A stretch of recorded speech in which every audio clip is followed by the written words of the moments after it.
Oaristis, Alicia Pelletier, directrice artistique.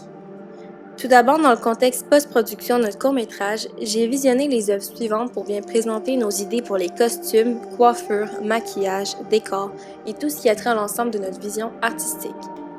Andrea Arnold, Wuthering Heights ou encore Les Hauts de Hurlevent pour la version française. Ce film datant de 2011 est une libre adaptation du livre d'Emily Brontë. Dans le contexte du court-métrage Oaristis, l'identité visuelle de ce film est notre principale inspiration.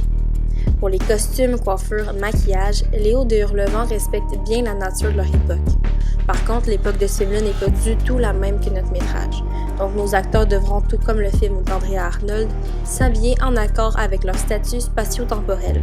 Donc les vêtements d'Alex et d'Émile seront le miroir de la génération 2000-2002. Pour les vêtements d'Alex, c'est le film Mid-90s de Jonah Hill, sorti en 2018, qui est notre inspiration. Donc c'est le look skater/friperie qui nous intéresse.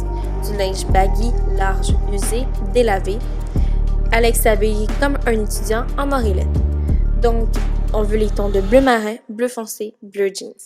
On reste dans les couleurs plus foncées pour forger son côté plus réservé et mystérieux. Donc, il n'est pas du tout du genre à porter des couleurs éclatantes. Émile, lui, est un personnage plutôt classique, donc il va pas s'habiller en costume et cravate pour autant, mais comme un garçon qui étudie en finance pour reprendre l'entreprise de papa dans quelques années. Donc, on est dans les teintes de beige, noir, gris, bleu et rouge. Par la suite, Alex porte du maquillage à 2 reprises dans le film. La première fois, c'est lorsqu'il se regarde dans le miroir de sa chambre. À ce moment-là, c'est un peu comme un moment de rêve, de surréel. C'est pourquoi son maquillage sera plus coloré, plus extravagant, comme le personnage se sent réellement à l'intérieur de lui.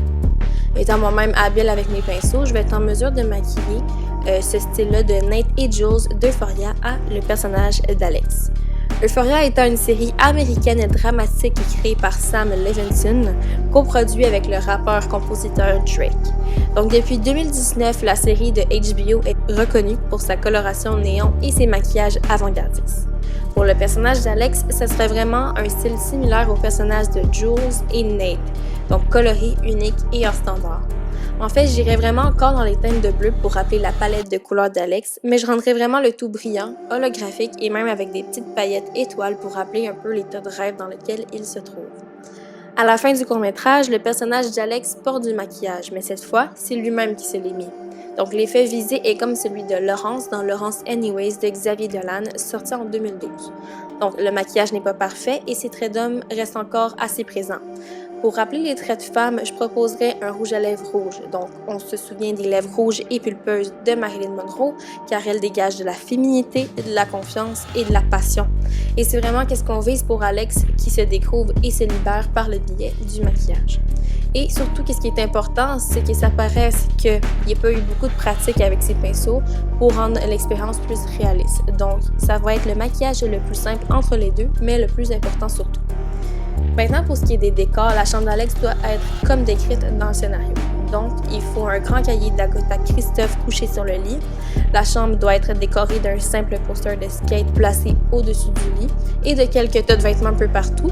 On doit retrouver un miroir, un bureau sur lequel il va y avoir des photos, dont une carte funéraire d'une femme avec des lumières, une photo avec 2 garçons, dont Alex.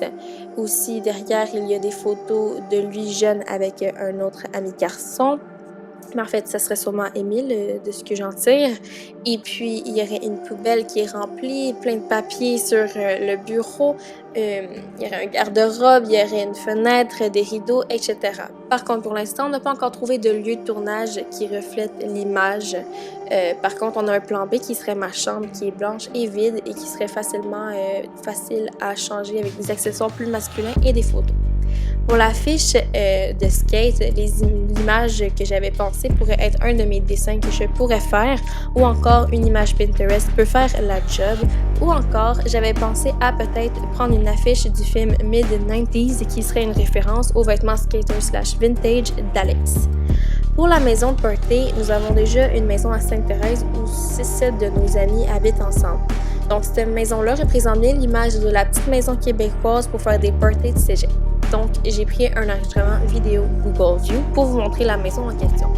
D'ailleurs, j'aurais pas vraiment besoin de préparer des décors puisque les prises risquent d'être pas mal à l'extérieur. Et puis, si j'ai racheté des décors, ça va être vraiment plus avec des effets d'ombre et de lumière. Et je vais utiliser en fait les accessoires fournis par cette maison-là, par exemple des canettes d'alcool vides. Ensuite, pour les lieux de rencontre dans la nature, je vais devoir trouver 1 ou 2 skates et ou vélos pour les accessoires. Puis dans les lieux extérieurs, j'aurai très peu de décors à préparer puisque les personnages et le paysage sont les 2 éléments essentiels. Donc mettre trop d'accessoires pourrait alourdir l'image. Aussi, je dois acheter des cigarettes. Donc, c'est à peu près tout pour ce qui est de la vision artistique de ORS6. J'espère bien avoir expliqué l'image souhaitée pour le CCM.